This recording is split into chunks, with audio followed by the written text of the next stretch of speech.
అక్క వైఫై రావట్లేదు, పాస్వర్డ్ ఏం చేంజ్ చేసావా? అవునే మార్చేసా. ఆ పక్కింటి ఆంటీ పాస్వర్డ్ తెలుసుకొని ఫుల్గా వాడేస్తుంది, అందుకే చేంజ్ చేసేసా. సర్లే కానీ పాస్వర్డ్ చెప్పు. ముందు ఇంట్లో పని చేయి. దొరికాను అని చెప్పి ఇంట్లో పనులన్నీ చేయించుకుంటాను. ఇంకా పాస్వర్డ్ చెప్పు ఇప్పుడు. ముందు ఇంట్లో పని చేయి.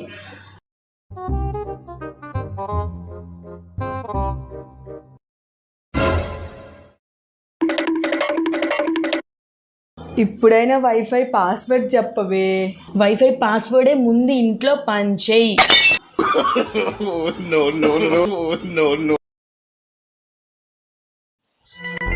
హెడ్ఏక్ ఏమైందా? హెడ్ఏక్ నాన్న. అవునా?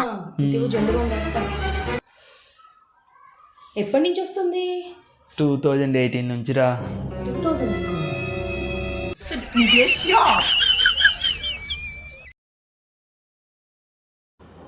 అక్క మంచి మొగుడు కావాలంటే ఏం చేయాలి? మంచి మొగుడు అంటే ఎవరు ఉండరే, వచ్చిన కొట్టో తిట్టో బండకేసి రాద్దాం, మనకి నచ్చినట్టు మార్చుకోవాలి.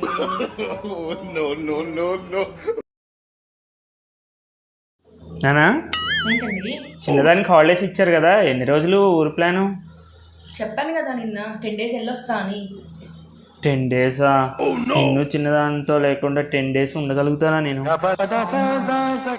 4 days వెళ్ళేసి వస్తాలే. 4 days కూడా ఉండలేనేమోరా. అవునా? ఎందుకంత ఫీల్ అవుతున్నారు? సరే అమ్మ వాళ్ళకి రాని చెప్తానండి, నెక్స్ట్ టైం వస్తాను చెప్తానండి.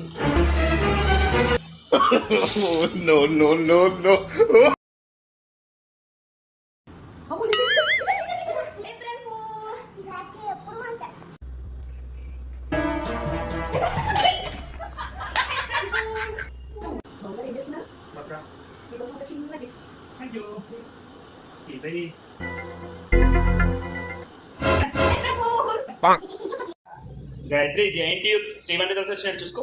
3-1 రిజల్ట్సా? నా ఫోన్ ఏది? 3-1 రిజల్ట్స్ అప్పుడే రావడం ఏంటి అసలు?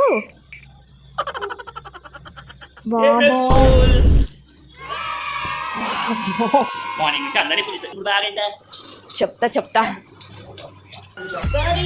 ఓకే.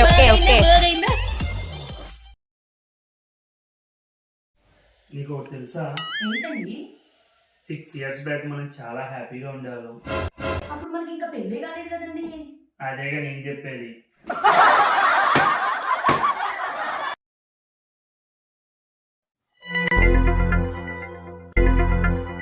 ఏమైంది నాన్న, ఎందుకు అంత డల్గా ఉన్నావు? ఏదో సీరియస్గా థింక్ చేస్తున్నావు? ఏం లేదు నాన్న, మొన్న పక్కింటి అమ్మాయి జాబ్ చేస్తుందా అని చెప్పింది. 1 month నుంచి జాబ్ చేస్తుందంట, 60,000 సంపాదిస్తుందంట. తను చూస్తుంటే నాకు మస్తు రిగ్రెట్ అనిపిస్తుంది. నేను ఖచ్చితంగా జాబ్ చేయాల్సింది, ఎట్లయినా జాబ్ నాకు ఖచ్చితంగా రావాలి. దానికి ఎందుకురా అంత ప్రాబ్లంగా ఫీల్ అవుతున్నావు? నేను చూసుకుంటే కదా మా కంపెనీలో నీకు జాబ్ ఇప్పిస్తా. అవునా? సర్లే కానీ నీకు ఫస్ట్ ఒక 4 ప్రోగ్రామ్స్ ఏం తెలుసు అవి చెప్పు. నాకు స్టార్ మహిళ, 6 Sense, బిగ్ బాస్ ఇవి తెలుసండి. ఆ ఒక్క మాటతో లేచి 2 జేబుల్లో చేతులు పెట్టుకుని నడుచుకుంటూ వెళ్ళిపోతున్నాను. నేను ఎక్కడికి వెళ్తాను కూడా నాకు తెలియదు.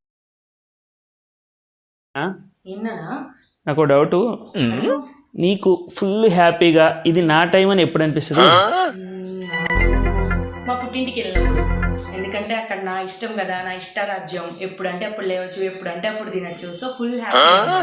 మరి నీకు ఎప్పుడు అనిపిస్తుంది?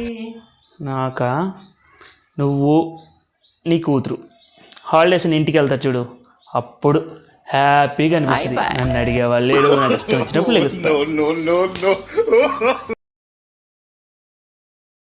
నానా, ఏంటండి? ప్రపంచంలోనే ప్రమాదకరమైన ఆట ఏంటో తెలుసా నీకు? తెలుసండి, సంక్రాంతి అప్పుడు జల్లికట్టు ఆట అంట, చాలా ప్రమాదకరమైందంట. పిచ్చి మొహం, అది కాదే, అందుకన్నా ప్రమాదకరమైన ఇంకోటి ఉంది. అవునా? ఏంటండి? తాళికట్టు.